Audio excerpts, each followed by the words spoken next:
श्री चंद्रभान जी का। आप गांव एकलखोरी ओशिया जोधपुर से आते हैं। MA Hindi, MA Rajasthani gold medallist, MA इतिहास gold medallist, NET JRF Hindi व राजस्थानी। पीएचडी में आप अध्ययनरत है। आपका विषय आधुनिक हिंदी कविता में प्रकृति है। मैं आपसे निवेदन करूंगा कि आप अपनी कुछ काव्य रचनाओं के माध्यम से इस मंच को अनुग्रहित करें।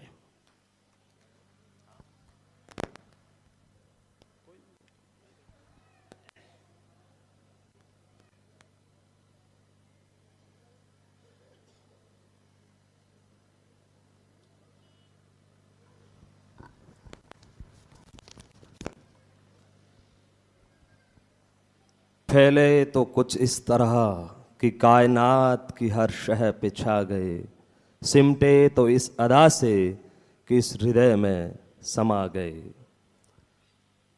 परमपिता परमेश्वर जो कि इस जगत के कण कण में व्याप्त है, उनको मेरा वंदन। गुरु जम्बेश्वर भगवान की निर्वाण स्थली लालासर धाम को मेरा नमन। पूज्य स्वामी जी सच्चिदानंद जी के चरणों में मेरा प्रणाम। उपस्थित संत समाज के चरणों में प्रणाम। मंच को मेरा नमस्कार। और देश ही नहीं विदेशों से भी जो श्रद्धालु, जो भक्तजन लालासर की इस पावन धाम पर पधारे हैं, उन सबको भी मेरा निवण प्रणाम। जैसा कि संदीप जी अभी कविता की व्याख्या करते हुए हमें बता रहे थे कि कविता की जरूरत क्यों है और ये जो युवा सम्मेलन हो रहे हैं, इनकी आवश्यकता क्यों पड़ी, आखिर क्यों हम यहाँ इकट्ठे हुए हैं और हम सभी विमर्श कर रहे हैं, बातचीत कर रहे हैं। इस बीच मैं स्वागत करना चाहूँगा अखिल भारतीय बिश्नोई महासभा के राष्ट्रीय अध्यक्ष देवेंद्र जी बूढ़िया साहब हमारे बीच पधारे हैं। आपकी जोरदार तालियों से आपका स्वागत, अभिनंदन।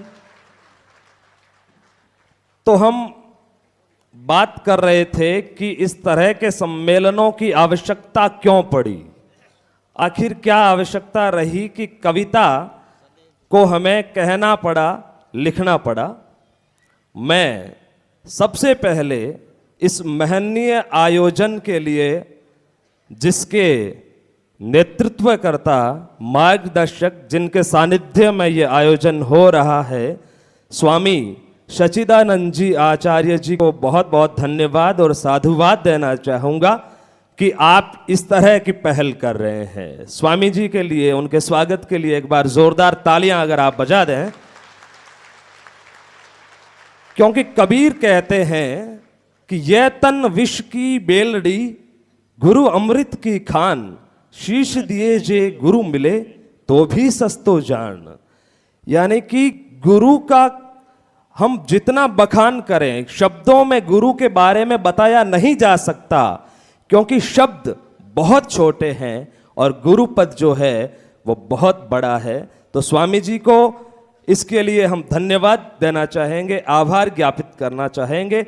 और आज के इस दौर में जब हम इस चकाचौंध में, आधुनिकता की इस तड़प में, इस बेचैनी में, इस जलन में, इस घुटन में जब हम जी रहे हैं, तो कहीं ना कहीं ऐसे आयोजन, जो साहित्य है हमारा, जो हमारे समाज के ऐसे लोग जो हमें ये बताते हैं कि वे सफलता की सीढ़ी पर चढ़े कैसे, तो उनके लिए ये जो सम्मेलन है निश्चित तौर पर हमें अपने उद्देश्य का भान कराता है। एक उक्ति आप सबने सुनी होगी कि आए थे हरि भजन को, ओटन लगे कपास। यानी कि इस धरती पर हमारे आने का जो उद्देश्य है वो कहीं ना कहीं हम भूल चुके हैं, उससे भ्रमित होते जा रहे हैं। तो ऐसे सम्मेलनों के माध्यम से हमारी युवा प्रतिभाएं, हमारा संत समाज हमें बार बार चेताता है कि हम क्यों आए थे, आखिर यहां आने का मंतव्य क्या है, उद्देश्य क्या है। तो अब मैं ज्यादा लंबी भूमिका पर नहीं जाते हुए मेरी कविताओं में ही आपसे संवाद करता हूं क्योंकि स्वामी जी का जो आदेश मुझे हुआ है कि मुझे अपनी कविताएं कहनी है, तो कविताओं में ही इस विषय को जोड़ते हुए मैं कहना चाहूंगा। 2 पंक्तियां हैं, अगर आप तक पहुंचे तो मुझे सूचित करना। मैंने लिखा है कि कहां उलझना था।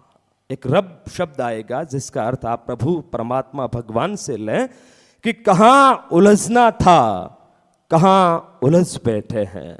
कहां उलझना था, कहां उलझ बैठे हैं। रब से उलझना था, सबसे उलझ बैठे हैं, सबसे उलझ बैठे हैं। हमें प्रीति उस परमात्मा से करनी थी, लेकिन हम न जाने दुनिया की इन भौतिक वस्तुओं में कितना गुम हो चुके हैं कि भूल चुके हैं कि हमारा मंतव्य क्या है। और इसी भावबोध को लेकर, क्योंकि हम अक्सर लाखों करोड़ों से संवाद कर लेते हैं मगर खुद से मुलाकात का साहस नहीं जुटा पाते हैं कि मैं हूं कौन, ये हम नहीं जान पाते हैं। इसलिए मैंने लिखा है कि दुनिया में अंतर मन की आवाज को सुनता कौन है। दुनिया में अंतर मन की आवाज को सुनता कौन है। मैंने खुद को खुद ही से दूर जाते देखा है। मैंने खुद को खुद ही से दूर जाते देखा है। कुछ मुक्तक आपकी नजर करता हूं, उसके बाद युवा साथियों के लिए 1-2 कविताएं हैं और उसके बाद पर्यावरण को समर्पित एक कविता मैं आपको सुनाऊंगा। एक प्रश्न हम सबके सामने आता है कि आखिर क्यों हम आधुनिकता के नाम पर अपनी परंपराओं को छिटकाते जा रहे हैं। 4 पंक्तियां अगर आप तक पहुंचती है तो मुझे सूचित कीजिएगा कि पीपल की पूजा, पेड़ों को पानी, अब इतिहास हो गया। पीपल की पूजा, पेड़ों को पानी, अब इतिहास हो गया। दादा का चौपाल, दादी की कहानी, अब इतिहास हो गया। सोचते हैं तो दिल दर्द से तड़प उठता है। वो नदियों का नीर और आंखों का पानी, अब इतिहास हो गया, अब इतिहास हो गया। हम भाग रहे हैं शहरों की ओर, जरूरी भी है, लेकिन कहीं ऐसा नहीं हो कि गांव हमारे दिलों से गुम जाए। इसलिए मैंने लिखा है कि गांव ढाणी आंगन बचाकर रखना, गांव ढाणी आंगन बचाकर रखना, मटकी झूला सावन बचाकर रखना। तार तार है रिश्ते खून के नगरों में, तू थोड़ी सी प्रीत पावन बचाकर रखना, तू थोड़ी सी प्रीत पावन बचाकर रखना। और जो लोग कहते हैं ना कि केवल मेहनत ही सफलता का आधार है, मैं तो इस बात से पूरी तरह सहमत नहीं हूं। सहमति है लेकिन पूरी तरह सहमति नहीं, क्योंकि जब आप सफलता के लिए निकलते हैं तो मेहनत के साथ उनकी दुआएं भी आपके साथ होती है जो अपने हैं। और कहीं ना कहीं आपका जो व्यक्तित्व है, आपका जो व्यवहार, आपकी जो जीवन शैली है, उससे प्रभावित होकर कोई बुजुर्ग आपको आशीर्वाद दे दे, मैं कहता हूं वहां भी कहीं ना कहीं सफलता की बहुत बड़ी गुंजाइश है। इन 4 पंक्तियों को सुनिएगा और अगर आप तक पहुंचे तो बताइएगा कि अब के जब तुम जाओ, अब के जब तुम जाओ, थोड़ा सा गांव ढूंढ लाना। अब के जब तुम जाओ, थोड़ा सा गांव ढूंढ लाना। बूढ़े बरगद हरियल पीपल की छांव ढूंढ लाना। यहां तो हराने को आमादा है हर शख्स, तुम छूकर बूढ़ी अम्मा के पांव, जीतने का दांव ढूंढ लाना, जीतने का दांव ढूंढ लाना। और एक उक्ति आपने सुनी होगी कि आसमान से गिरे और खजूर में अटके। तो इसी भावबोध को लेकर 4 पंक्तियां मैं आपको सुनाता हूं कि आज हम कहां जा रहे हैं। कि देखो रंग कलयुग का, आज हम कितने भटक गए हैं। देखो रंग कलयुग का, आज हम कितने भटक गए हैं। गैरों की बात तो छोड़ो, अपनों की नजरों में ही खटक गए हैं। देखा देखी जीने का नशा इस कदर छाया है मन पर, न धरती के रहे न आसमान के, न जाने हम कहां लटक गए हैं, न जाने हम कहां लटक गए हैं। अभी हमारे साथी बता रहे थे कि सफलता के लिए तय तो कीजिए ना कि निशाना लगाना कहां है। अर्जुन को पता था कि मेरा निशाना मछली की आंख है, तो हमारा निशाना कहां लगाना है ये तो तय होना चाहिए ना। शिकायतें करते हैं, ये नहीं वो नहीं, ये अभाव है वो नहीं, अभाव नहीं भाव देखें, शिकायतें नहीं धन्यवाद कहें उस परमात्मा के लिए और हर उस शख्स के लिए जो आपकी जिंदगी को संवारने के लिए कहीं ना कहीं आपके साथ है। तुम्हारा हौसला आसमान सा। लेखन और कविताओं की तर्ज पर चलते हुए हम कहां कहां तक पहुंचते हैं, और लेखन की प्रेरणा मुझे मेरे पिताश्री हमेशा देते रहते हैं, जो इस सभागार में भी उपस्थित है। तो वो हमेशा ये कहते हैं कि हौसला आसमान सा रखो, कि तुम्हारा हौसला आसमान सा, मन को मारे क्यों बैठे हो। तुम्हारा हौसला आसमान सा, मन को मारे क्यों बैठे हो। अतुलित बल भुजाओं में, औरों के सहारे क्यों बैठे हो। तुम्हारा हौसला आसमान सा, मन को मारे क्यों बैठे हो। अतुलित बल भुजाओं में, औरों के सहारे क्यों बैठे हो। घर चलने का नाम ही जिंदगी है, घर चलने का नाम ही जिंदगी है। तुम चलते चलते क्यों रुक गए, अनगिनत मंजिलें इंतजार में है। हारे हारे क्यों बैठे हो, हारे हारे क्यों बैठे हो। और हमारे संत जन बताते हैं, स्वामी जी बताते हैं कि अगर हम तय कर लें, निश्चय कर ले, तो दुनिया की सफलता तो क्या चीज है, प्रभु को भी पाया जा सकता है। कौन नहीं जानता शबरी को, कौन नहीं जानता मीरा को, कौन नहीं जानता सुदामा की सख्य भाव की भक्ति को, जिन्होंने प्रेम के बल पर अपने प्रियतम को रिझाया है। तो उसी भावबोध को लेकर 4 पंक्तियां मैंने लिखी है। मैं स्वामी जी को सौंपना चाहूंगा कि आप हर मंच से हम लोगों को जागृत करते हुए ये कहते हैं कि प्रभु से प्रेम करना सीखें। तो कौन कहता है कि प्रियतम को रिझाया नहीं जा सकता।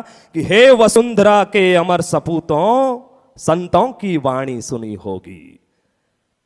हे वसुंधरा के अमर सपूतों, संतों की वाणी सुनी होगी। हे भारत की पूज्य माताओं, मां अमृता की कहानी सुनी होगी। हे वसुंधरा के अमर सपूतों, संतों की वाणी सुनी होगी। हे भारत की पूज्य माताओं, मां अमृता की कहानी सुनी होगी। कौन कहता है मुश्किल है अपने प्रियतम को रिझाना, कौन कहता है मुश्किल है अपने प्रियतम को रिझाना। हे दर दर भटकने वालों, तुमने मीरा दीवानी सुनी होगी, तुमने मीरा दीवानी सुनी होगी। कौन नहीं जानता उस मीरा को जो कहती है कि मेरू तो गिरधर गोपाल, दूजो न कोई। हमारे साथ मंच पर उपस्थित समाज की प्रतिभाओं से हम जान रहे थे कि तय कर लीजिए कि मेरा लक्ष्य यही है, बस उसके बाद कुछ नहीं है। और युवा अपनी मंजिल के प्रति निष्ठावान बने रहें, मंजिल मिलकर रहेगी ये तय करें। मैं 4 पंक्तियां कहना चाहता हूं एक कविता के माध्यम से, जिसका शीर्षक है श्रम बिंदु से स्वप्न सदा साकार हुए हैं। श्रम बिंदु से स्वप्न सदा साकार हुए हैं, जो रोकर बैठ गए वे सदा लाचार हुए हैं। श्रम बिंदु से स्वप्न सदा साकार हुए हैं, जो रोकर बैठ गए वे सदा लाचार हुए हैं। लाचारी का लांछन दामन पर न लगने देना, धीरे धीरे ही सही कदम ये मंजिल बढ़ने देना। खुद को प्रतिकूलताओं में जीने का आदि रखना, झंझावत झकझोरेंगे मगर सीना फौलादी रखना, मगर सीना फौलादी रखना। कि मनुष्य होने का अधिकार न खो देना, मनुष्य होने का अधिकार न खो देना। रहकर जग में बीज सच्चाई का बो देना। अडिग रहना बाधाएं पस्त हो जाएगी एक दिन, अडिग रहना बाधाएं पस्त हो जाएगी एक दिन।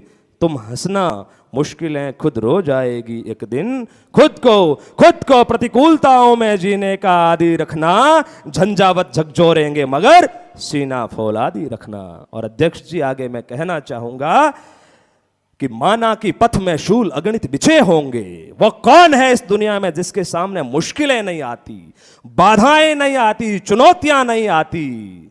हर वो शख्स जिसने कुछ अच्छे के लिए कदम बढ़ाया है उसके पथ में भी शूल तो बिछे होंगे, मगर उन शूलों को अगर आप फूलों में बदल देते हैं तो आपको सफलता से कोई नहीं रोक सकता। मेरे तमाम दोस्तों के लिए कहना चाहूंगा कि माना की पथ में शूल अगणित बिछे होंगे, नील नभ में प्रलय के इंद्रधनुष खिंचे होंगे, फिर भी जिजीविषा तुमने खो देना, नव सृजन के नव पुष्प तुम बो देना, खुद को प्रतिकूलताओं में जीने का आदि रखना, झंझावत झकझोरेंगे मगर सीना फौलादी रखना। और इसी कविता की आखिरी 4 पंक्तियां आपको सौंपना चाहूंगा कि प्रतिकूल धाराओं में नौका अपनी ले जाना। धाराएं आपके पक्ष में है, कोई दिक्कत नहीं है। अगर न्यायाधीश आपके घर का है तो जाहिर सी बात है कि मुकदमा आप जीतेंगे ही, लेकिन जब धाराएं आपके खिलाफ हैं, बड़ा मुश्किल काम है, लेकिन उन खिलाफ धाराओं में भी अपनी नौका को जो लेकर जाता है वो सच्चा शूरवीर होता है। कि प्रतिकूल धाराओं में नौका अपनी ले जाना, तूफानों से जीतने का हुनर तुम ले आना, होगी जय निश्चय ही होगी, तुम तो चलते रहना, जीवन संग्राम में ढलते रहना, मरु पुष्प सा फलते रहना, खुद को प्रतिकूलताओं में जीने का आदि रखना, झंझावत झकझोरेंगे मगर सीना फौलादी रखना। तो इसी तरह से फौलादी सीने के साथ हम आगे कैसे बढ़े। संदीप जी एक पर्यावरण की रचना खेजड़ी पर 4 पंक्तियां मैं कहना चाहूंगा, और उसके बाद एक रचना है राजस्थानी में रूखड़ो। उससे पहले मैं सैल्यूट करना चाहूँगा हमारे उन जाबांजों को, माँ अमृता को हमने अभी याद किया था कि किस तरह से एक योगदान जो मिसाल बन गया है पूरी दुनिया के लिए, और हमारा पूरा समाज पर्यावरण को लेकर बहुत सावचेत है। हमारे अध्यक्ष जी बहुत सक्रिय है इस मामले में। पर्यावरण संरक्षण की जब भी बात आती है आप हमेशा आगे आते हैं, मैं आपको धन्यवाद कहना चाहूँगा।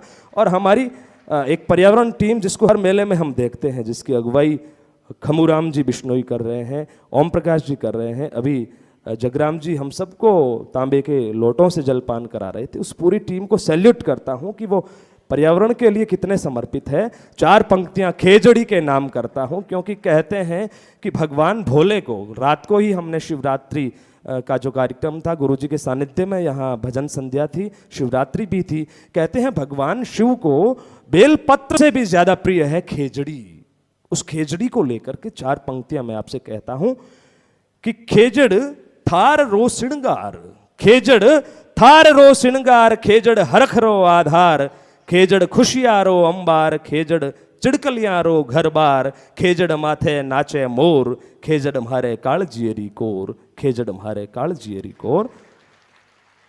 और अब मेरी आखिरी रचना जो है रूखड़ो, क्योंकि किसी कवि ने कहा था कि रूख जिको जलमंत अवनी हदे उदर सू, उणरो कर दे अंत सो मानव दानव समो। यानी कि वृक्ष अवनी के गर्भ से जन्म लेता है और उसको जो मनुष्य काट देता है वो दैत्य के समान बताया गया है। तो मेरी 4 पंक्तियों की कविता आप देखिए कि कितरो हरो भरो दातार अर मन मोवणो वै रूखड़ो, कितरो हरो भरो दातार अर मन मोवणो वै रूखड़ो, गर्मी री दोपार में करसेरी कूलर वै रूखड़ो, सांझ रे बगत चिड़ियारी ची चीऊ गूंज जावे रूखड़ो, रात्रि टैम मोरिये ढेलड़ी री ढाणी वै रूखड़ो, कितरो हरो भरो दातार अर मन मोवणो वै रूखड़ो, कितरो हरो भरो दातार अर मन मोवणो वै रूखड़ो, कि बोरिया केरिया सांगरी अर भटकणिया जिमावे रूखड़ो,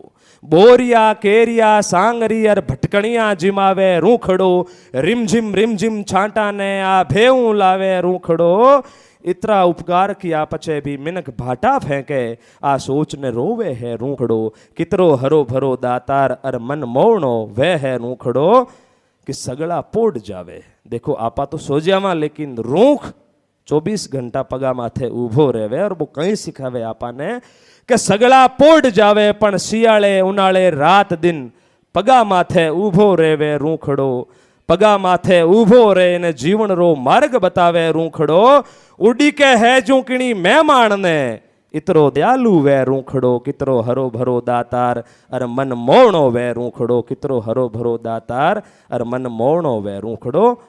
आखिरी 4 ओलिया में आप तई पुगाऊं कि मिनखा ने लाज नहीं आवे मिनखा ने लाज नहीं आवे कर देवे रूखड़े री छाती में ठींडा कूके है पांदड़ा धूजे है फूलड़ा खल्लो रूखड़ो बिलखण लाग्यो अबे तो आई आपाणी मोतड़ली इतरा दुख दिया पछे भी दूजारी चा करीने हरदम हाजर रेवे रूखड़ो कितरो हरो भरो दातार अर मन मोवणो वे रूखड़ो मन मोवणो वे रूखड़ो।